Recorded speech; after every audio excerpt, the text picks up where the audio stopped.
ओम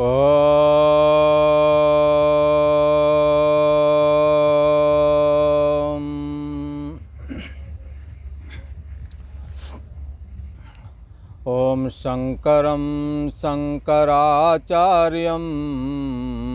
केशवं बादरायणं सूत्रभाष्यकृतौ वन्दे भगवन्तौ पुनः पुनः।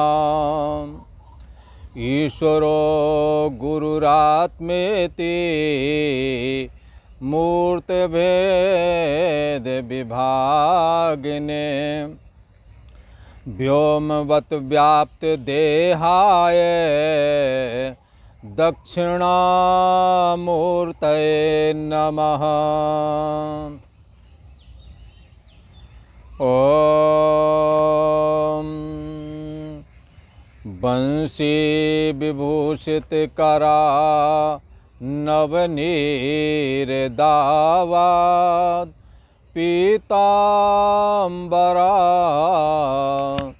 दरुण बिंब फलादिरोष्टाद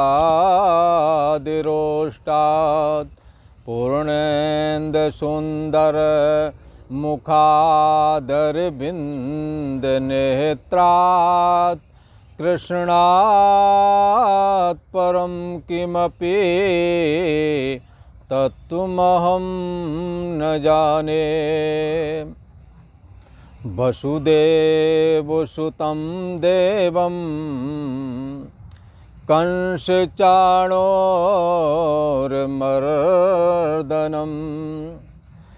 देवकी परमानन्दं कृष्णं वन्दे जगद्गुरुम्।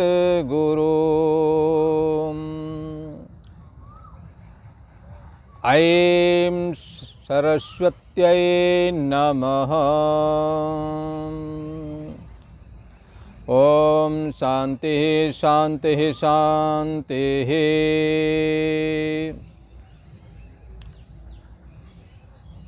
पूर्व का प्रसंग चल रहा था।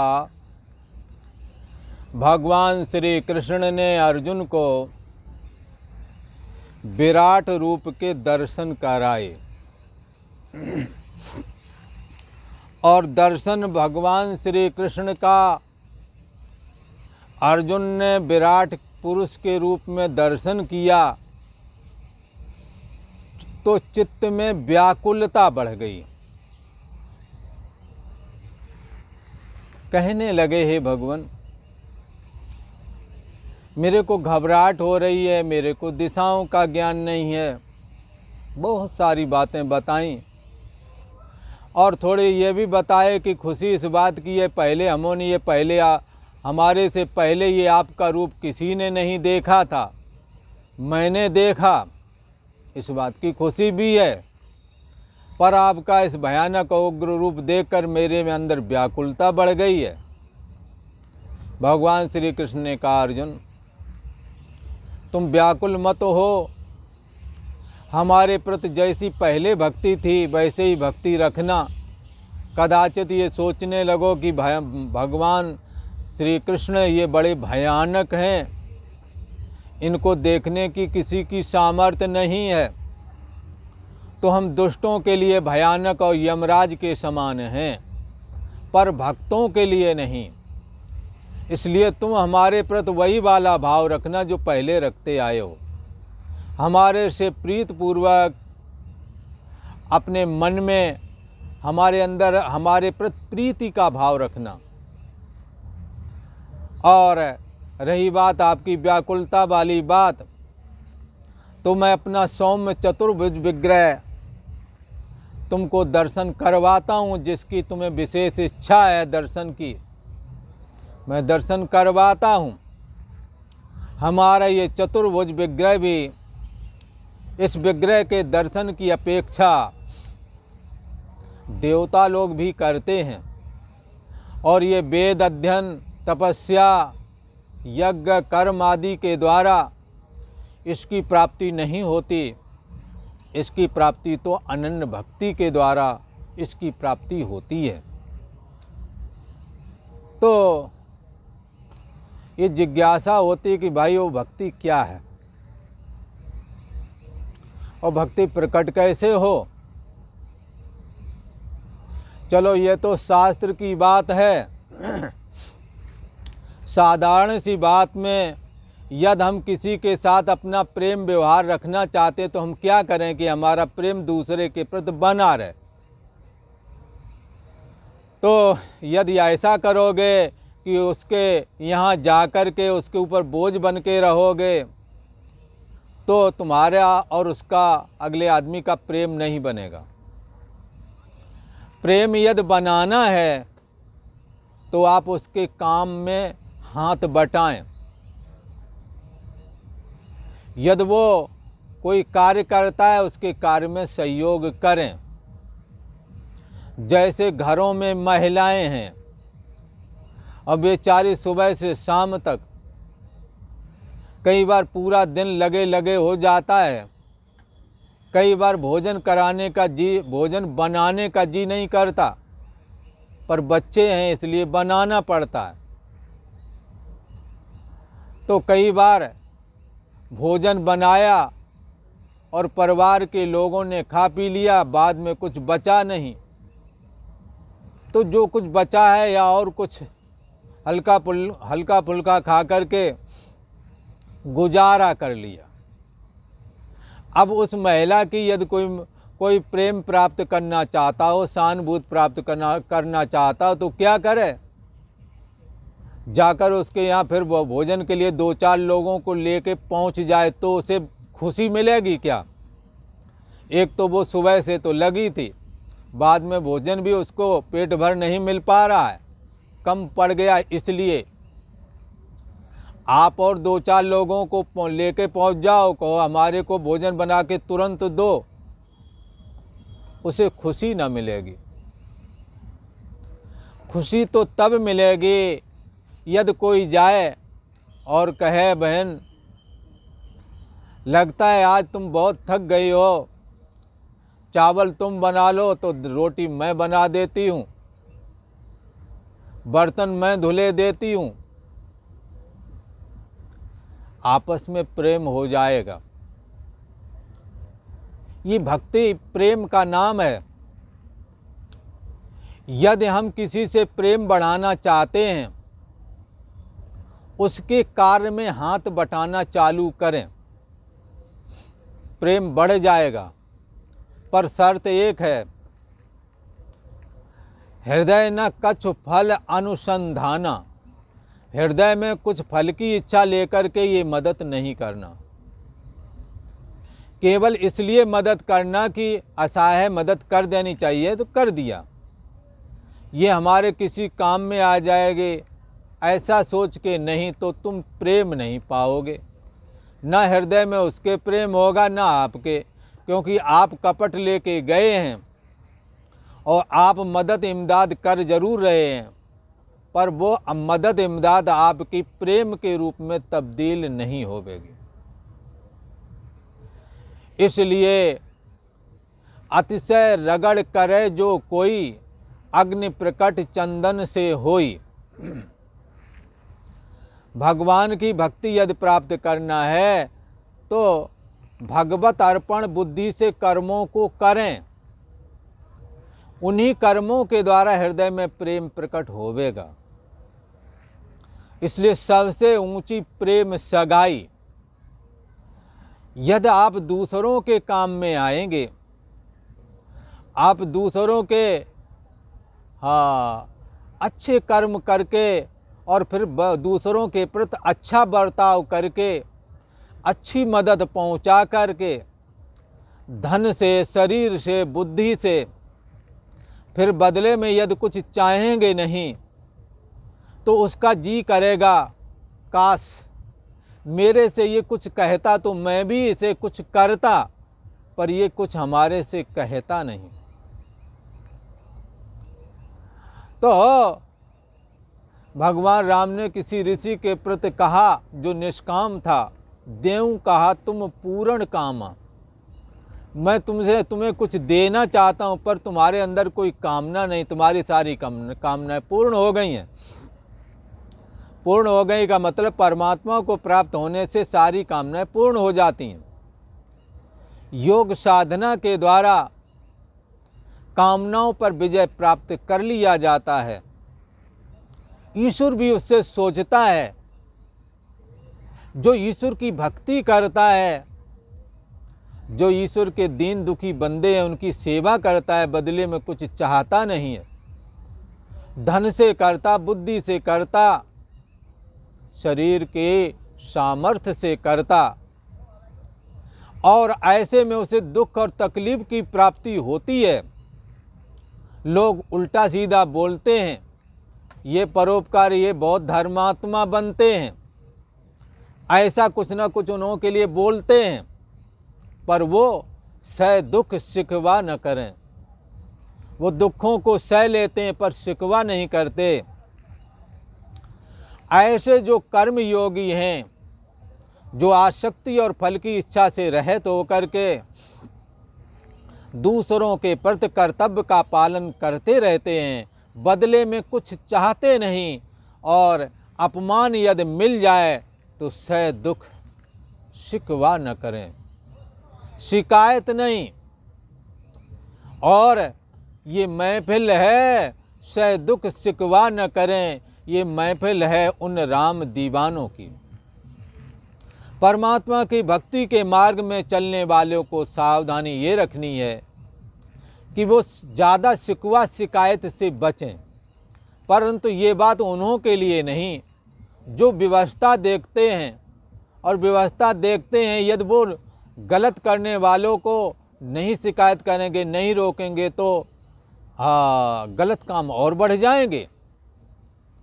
पर जिन्हों की जिम्मेदारी नहीं, केवल भक्ति कर रहे हैं, दूसरों की केवल सेवा ही करनी है। अब जिसकी सेवा करने जाते हैं वो ऐंठ दिखा रहा है, बात बात में, क्षणिक बुद्धि में, कभी छड़े रुष्टा, छड़े तुष्टा, रुष्टा तुष्टा, छड़े छड़े, ऐसी स्थिति बन जाती है। वृद्ध पुरुषों की सेवा जो करते हैं उन्हें पता होवेगा।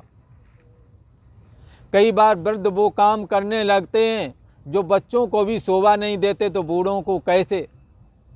पर ऐसा देख करके उनकी सेवा छोड़ दोगे तो वो भूखे रह जाएंगे, असहाय हो जाएंगे। इसलिए उनकी इन चोचले वाली बातें जो हैं, इनको भी समझदार लोग सह लेते हैं और करने योग्य कर्तव्य कर्मों को उनके प्रति करते हैं। तो फिर क्या होता है, तेहि कर फल पुण्य विषय वैरागा। इसका फल उन्हें ये मिलता है कि विषयों से वैराग हो जाता है। और दूसरा काम क्या होता है, संसार के प्रति वैराग और परमात्मा के प्रति राग हो जाता है। उन्हों के प्रति परमात्मा की भक्ति जग जाती है। जैसे हम दूसरों के प्रति उपकार करें तो दूसरों के हृदय में ये आता है, काश मैं इसे क्या दे दूं कि ये खुश हो जाए। आप भगवान के लिए निष्काम भाव से जब कोई कर्म करते हैं, शरीर, वाणी और मन से, तो भगवान को भी लगता है इस भक्त को मैं क्या दे दूं, कैसे मैं इसे खुश कर दूं। ये कुछ मांगता नहीं। अपमान, मान सम्मान, अपमान आदि ऊंच नीच हो जाता है, दुख सह लेता है, फिर भी नहीं कहता कि इस दुष्ट का वध कर दो, इस दुष्ट को मार दो। कहता है इसकी बुद्धि शुद्ध कर दो, ये भी सुखी रहे। ऐसे भक्तों के यहाँ भगवान निवास करते हैं। ऐसे भक्तों के लिए ऐसा भी कहते हैं, भगवान कहते हैं, करऊँ सदा तिन कर रखवारी, जिम बालक राखे महतारी। जैसे बालक की सुरक्षा माँ करती है, वैसे ही भगवान ऐसे भक्त की सुरक्षा करते हैं। सबय मान प्रद आप अमानी। और आगे क्या, भरत प्राण प्रिय ते मम, प्राण समान, प्राणों के समान वो प्रिय है, ऐसा कुछ आता है। हमें रामायण की चौपाई याद नहीं आ रही है, पर सबको मान देते हैं, आप अमान रहते हैं। भगवान कहते हैं हमें प्राणों के समान वो प्रिय है। वो भक्ति कैसे प्राप्त हो, इसके लिए 10वें अध्याय, ये 11वें अध्याय के 55वें श्लोक में भगवान श्री कृष्ण ने बताया, मत कर्म कृन, मेरे लिए कर्म करने वाले हो जाओ। किसी ने कहा भगवान तो दिखते नहीं हैं, उनके लिए कर्म कैसे करें? तो कहते हैं भगवान, ये जग हरि का रूप है। भगवान के लिए रामायण में कहते हैं ईश्वर सर्वभूत मह आहि। ये ईश्वर जो है संपूर्ण भूत प्राणियों के रूप में स्थित है। इसमें जो दीन दुखी है उनकी सेवा करना भगवान की सेवा है। जिनके पास धन की आवश्यकता है, धर्मात्मा है, मदद करने योग्य है, उनकी मदद करें, धन से सेवा हो जाएगी। जो पढ़ना लिखना चाहते हैं उन्हें पढ़ा लिखा दो, बुद्धि के द्वारा सेवा हो गई। और शरीर के द्वारा जो दीन दुखी हैं, रोगी हैं, अपाहिज हैं, उनकी सेवा कर देना शारीरिक सेवा है। यही कार्य भगवान के लिए मत कर्म कृन के अंतर्गत आ जाते हैं। साधु सेवा, गुरुओं की सेवा, मंदिरों की सेवा, ये सब भगवान के मत कर्म कृन, मेरे लिए कर्म करने वाले बन जाओ। जो भी काम करो हमारे लिए करो। जैसे अब भगवान का भजन करना है, इसलिए सुबह नहाना जरूरी है। तो नहाया किस लिए? भगवान के लिए। अच्छा, थोड़ी देर बैठे कि बड़ी तेज भूख लगी, तो लगता है कि थोड़ा खा लें, भजन करना है, नहीं तो फिर ये भूख भजन नहीं करने दिए, भजन नहीं करने देगी ये भूख। तो संतुलित आहार थोड़ा सा किया। ये भोजन किस लिए किया? भगवान के लिए। भगवान ने कहा भक्त का ये भी कर्तव्य है कि घर पर आए हुए अतिथि का सत्कार करे, और जब उसका सत्कार कर ले तो उससे पूछे भैया हमारे भजन का समय है, आप थोड़ी देर बैठे, मैं अपना नियम कर लूँ, भजन कर लूँ। तब वो जो अवश्य कहेगा हाँ हाँ हाँ कर लो। तो उस अतिथि से आज्ञा लेकर भजन करें। तो अतिथि सेवा भी करनी है हमने। और भगवान के प्रतिपादक गीता, भागवत, रामायण जैसे शास्त्रों का, उपनिषद जैसे शास्त्रों का हमने स्वाध्याय करना है। किस लिए? भगवान के लिए। इसलिए स्वाध्याय करें, कुछ भी करें भगवान के लिए करें। सारे जीवन का प्रयोजन परमात्मा की यदि प्राप्ति है तो बंधुओं जीवन भर किए जाने वाले सारे कर्म परमात्मा के लिए करे हैं ऐसा समझा जाएगा। शर्त यह है कि परमात्मा के मद्देनज़र अपनी दृष्टि अवश्य रखना है। भगवान खुश होवेंगे। चोरी नहीं करना, झूठ नहीं बोलना। यदि हम ऐसा करेंगे तो भगवान नाखुश हो जाएंगे। इसलिए झूठ का परित्याग कर देना, चोरी का परित्याग कर देना। एक संत कहते थे जो चोरी जारी मिथ्या, बाकी साधु की इच्छा। चोरी ना करे जीवन में कभी, झूठ ना बोले कभी भी। और जारी का मतलब दूसरे की स्त्री पुरुष आदि को ताकना झांकना नहीं है। अपने संयम में रखना है, अपने मन को कंट्रोल में रखना है और भगवान के नाम स्मरण में, शास्त्र चिंतन में लगाए रखना है। ऐसा यदि करते हैं तो मत कर्म कृन, मेरे लिए करने वाला कर्म बन जाओगे। यदि तुम भगवान के लिए कर्म करने वाले हो, एक बात और इसमें कह दें, आसक्ति और फल की इच्छा हर एक कर्म में त्यागनी होवेगी। तो फिर आपके द्वारा किए जाने वाला कर्म भगवान के लिए हो जाएगा। भगवान कहते यदि ऐसे तुम हो तो भरोसा संसार का मत करना, तो फिर भरोसा हमारा करना, हमारे भरोसे रहना, तो तुम्हें सफलता मिलेगी। इंद्रिय निग्रह में भी, मन के कंट्रोल करने में भी, जगत का मिथ्यात्व विचार करने में भी तुम्हें सफलता मिलेगी। संतों ने तो कहा कि करनी कछु न कर सका, सारा जीवन जिया और जीने के बाद मन टटोला तो कुछ भी हाथ नहीं, भगवान की कृपा से सारे कार्य संपन्न हुए, हमारे बस का कुछ नहीं, ऐसा लगा। संतों ने कहा करनी कछु न कर सका, नहीं करने जोग शरीर, जो कुछ किया सो हरि किया, नाम कबीर कबीर। हमारा केवल नाम ही हो रहा है, करने कराने वाले तो ठाकुर जी महाराज हैं।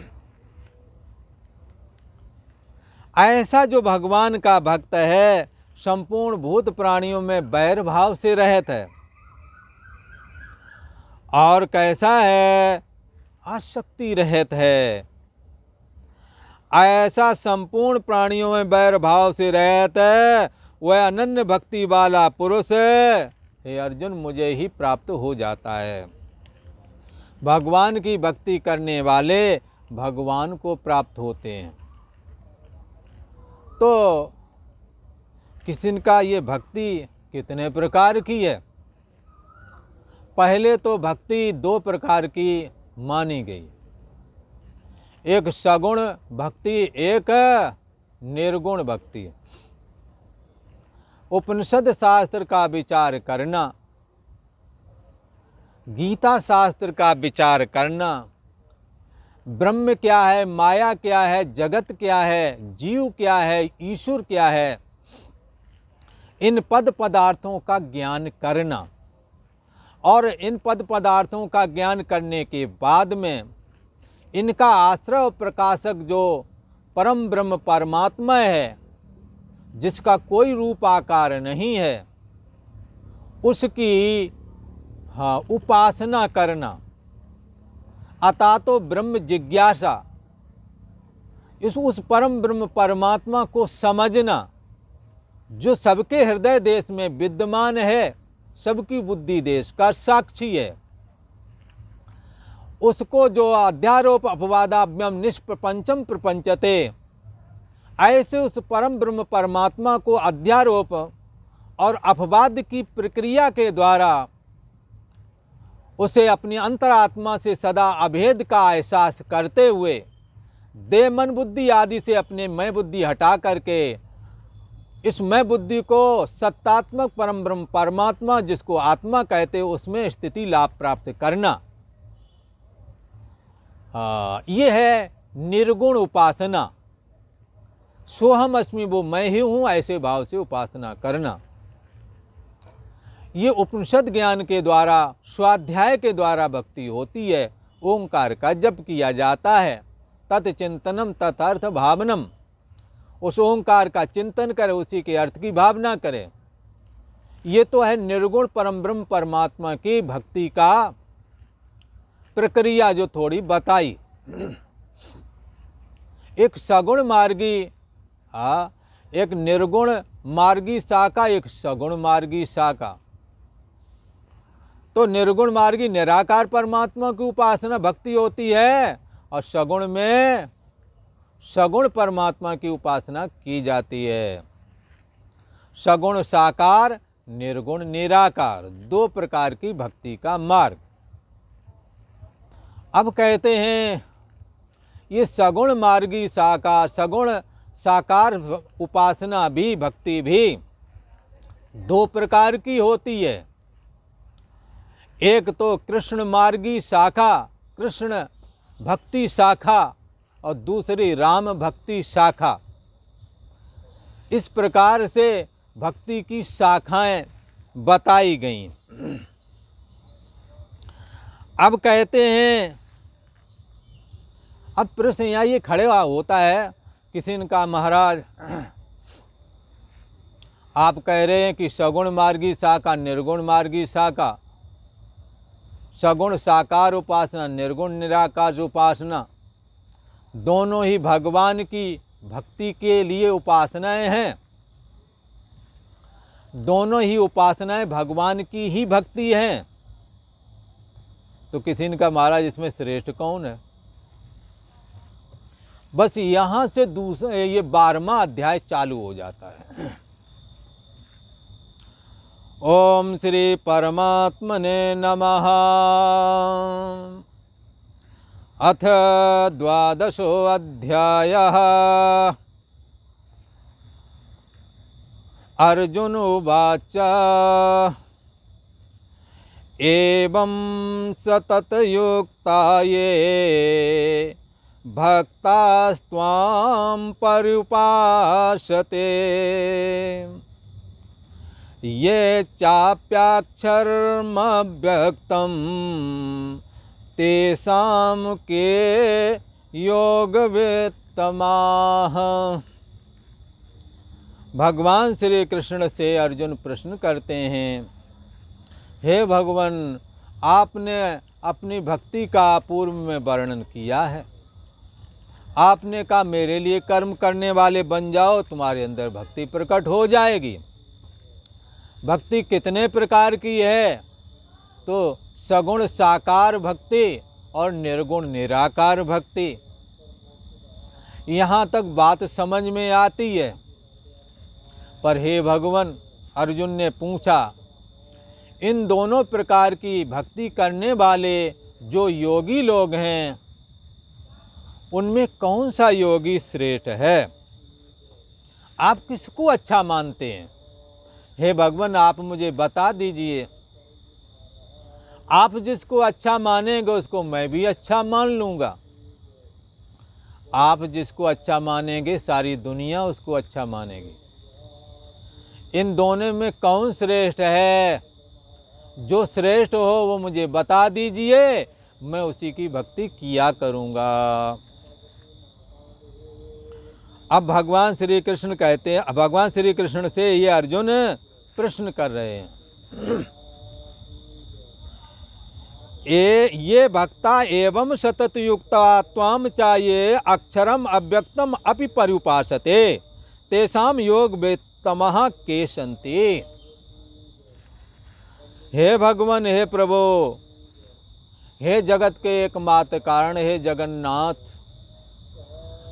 हे कृष्ण, मुझे ये बताओ कि जो ये भक्ता, जो अनन्य प्रेमी भक्त लोग एवं सतत युक्ता, पूर्वोक्त प्रकार से जैसा कि आपने पहले कहा है कि वो मेरे लिए कर्म करने वाला निर्वैर है, किसी से बैर भाव नहीं रखता है, हमारे परायण रहता है, ऐसा जो भक्त है, जो अनन्य प्रेमी भक्त लोग एवं सतत युक्ता, जिस प्रकार पूर्व में आपने बताया था उसी प्रकार से निरंतर आपके साधन भजन में लगे रहते हैं। और लगे रहते हैं, निरंतर लगे रहकर त्वाम चा ये अक्षरम अव्यक्तम अपि पर्युपासते, नित्य निरंतर आपके ध्यान भजन में लगे रह करके आप सगुण रूप परमेश्वर को नित्य निरंतर उपासना करते हैं, लगे रहते हैं। एक वो लोग हैं सगुण साकार वाले, बड़े प्रेम से अनन्य प्रेमी भक्तजन, जैसा आपने पहले बताया है उसी प्रकार से निरंतर आपके भजन ध्यान में लगे रहते हैं और आपके सगुण रूप की उपासना करते हैं भगवान। और दूसरे लोग भी हैं, किसी ने कहा कौन से लोग हैं वो दूसरी प्रकार से उपासना करने वाले लोग। दूसरे जो उपासक हैं वो केवल अक्षरम अव्यक्तम अपि, अक्षरम जिसका नाश नहीं होता, पूर्व में बताया नाशवान शरीर देह और जगत है। देह और जगत में, हाँ, देह और जगत के अंदर रहने वाला जीवात्मा अक्षर है। हाँ, देह और जगत नष्ट हो गए पर जीवात्मा नष्ट नहीं हुए, पुनः जन्म ले लेते हैं, फिर मनुष्य बन जाते हैं। हमारा शरीर बचपने से जवान हुआ, जवान से बुढ़ा हो गया, पर मन न जवान हुआ, न बचपने वाला, न बुढ़ा हुआ। शरीर के नष्ट होने पर भी मन मरेगा नहीं, पुनः शरीर धारण करेगा। तो देह की अपेक्षा, देह तो नाशवान है, देह और जगत, पर देह और जगत से की अपेक्षा यदि देखें तो मन अविनाशी है। पर मन भी ब्रह्म ज्ञान के द्वारा जब अपना आश्रय प्रकाशक अंतर्यामी आत्मा को जानता है तो मनन भाव का त्याग करके अमन भाव को प्राप्त हो करके अंतर्यामी आत्मा में मैं बुद्धि करके अपने आप को अंतरात्मा से अभेद जान लेता है। और ये हाँ भगवान श्री कृष्ण का अंतर्यामी रूप है। इसी का नाम कैवल्य निर्वाण भी है। उस अंतरात्मा को अपनी मैं मानने लगता है, देह अभिमान गलित हो जाता है। ऐसी परिस्थिति में देह और जगत से की तुलना में देखें, देह और जगत तो नाशवान है पर मन अविनाशी लगता है। हाँ, अक्षर नहीं नष्ट होता है मन, आ माने नहीं, क्षर माने नष्ट होना। मन नष्ट नहीं होता है पर मन भी तब नष्ट हो जाता है जब गीता का ज्ञान सुनता है। अविनाशी आत्मा में जब विश्रांति लाभ प्राप्त करता है तो मन अमन हो जाता है। तो इसको कहते परम अक्षर अंतरात्मा को, इसी को, यही भगवान श्री कृष्ण का अंतर्यामी स्वरूप है। इसी को निर्गुण परम ब्रह्म परमात्मा भी बोला जाता है। इसी को अविनाशी सच्चिदानंद घन परमात्मा बोला जाता है। दूसरे जो अक्षरम जिसका नाश नहीं होता, ऐसा जो अंतर्यामी आत्मा रूप परम ब्रह्म परमात्मा है, ऐसे अव्यक्तम ना दिखने वाला, रहता सदा वही है, दिखता नहीं है, ऐसे ना दिखने वाला जो ये निराकार परम ब्रह्म परमात्मा है, उसको अति श्रेष्ठ मानते हैं वो लोग। और पर्युपासते, अति श्रेष्ठ भाव से उसकी उपासना करते हैं। यही सबका आश्रय प्रकाशक है, इसलिए उसकी उपासना करते हैं। तेषाम योग वित्तमा के संति ही, अर्जुन कहते हैं इन दोनों प्रकार के उपासकों में सगुण साकार की उपासना करने वाला है और निर्गुण निराकार की उपासना करने वाला है।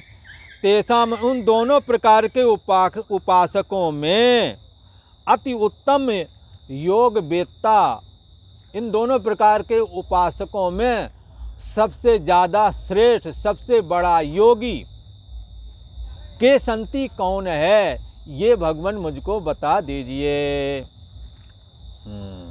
तो क्या कहते हैं, एक बार इसको अच्छे से समझें। अर्जुन उवाच, अर्जुन कहते हैं ये भक्ता एवं सतत युक्ता त्वाम, जो अनन्य प्रेमी भक्त लोग पूर्वोक्त प्रकार से आपके साधन भजन में लगे रह करके आप सगुण साकार परम ब्रह्म परमात्मा की उपासना करते हैं, और जो चाहिए अक्षरम अव्यक्तम अपि, और जो केवल अविनाशी सच्चिदानंद घन निराकार परम ब्रह्म परमात्मा को ही पर्युपासते, अति श्रेष्ठ भाव से उपासना करते हैं, भजन करते हैं, उन दोनों प्रकार के उपासकों में योग वित्तमा के संति, अति उत्तम योग वेत्ता उन दोनों में से कौन है, सबसे श्रेष्ठ योगी उनमें से कौन है, ऐसा अर्जुन प्रश्न करते हैं। और आज इतना ही। ओम शांति शांति शांति।